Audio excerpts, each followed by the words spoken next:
ഇന്ന് നമ്മുടെ അക്വേറിയം വൃത്തിയാക്കുന്ന ദിവസമായിരുന്നു.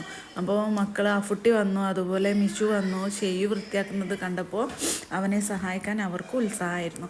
അപ്പോൾ വെള്ളമൊക്കെ ക്ലീൻ ചെയ്ത് നമ്മൾ നല്ലോണം വറ്റിച്ച് തുടച്ചത് വൃത്തിയാക്കിയതിന് ശേഷം അവർ കല്ലും വെള്ളത്തിലിട്ട് കഴുകി വൃത്തിയാക്കി അവർ അക്വേറിയത്തിലേക്ക് നല്ല അടിപൊളിയായിട്ട് സെറ്റാക്കി കൊടുക്കുകയാണ്. പിന്നെ അതുപോലെ കല്ലിന് നമ്മുടെ പായൽ വന്നിട്ട് അങ്ങനെ ഇരിക്കുന്നുണ്ടായിരുന്നു. അപ്പോൾ ആ ഫുഡ് എന്ത് ചെയ്യുന്നുണ്ട്, നമ്മൾ നല്ലോണം ഉരച്ച് കഴുകുന്നുണ്ട്. പിന്നെ കല്ല് സെറ്റായതിന് ശേഷം അവർ ഫിഷിനെ അതുപോലെ ഒരു പാത്രത്തിലേക്ക് മാറ്റിയിട്ടുണ്ടായിരുന്നു. അപ്പോൾ ഷെയ്യു പിടിച്ചു കൊടുക്കുകയാണ് കേട്ടോ. ഷെയ്യു പിടിച്ച് നെറ്റിലാക്കി കൊടുത്തതിന് ശേഷം അഫും മിഷുവും അവരെന്ത് ചെയ്യും, അക്വേറിയത്തിലേക്ക് അങ്ങനെ ഇട്ട് കൊടുക്കും. അത് നല്ല ഇൻട്രസ്റ്റ് ആയിരുന്നു അത് ചെയ്യാൻ വേണ്ടിയിട്ട്.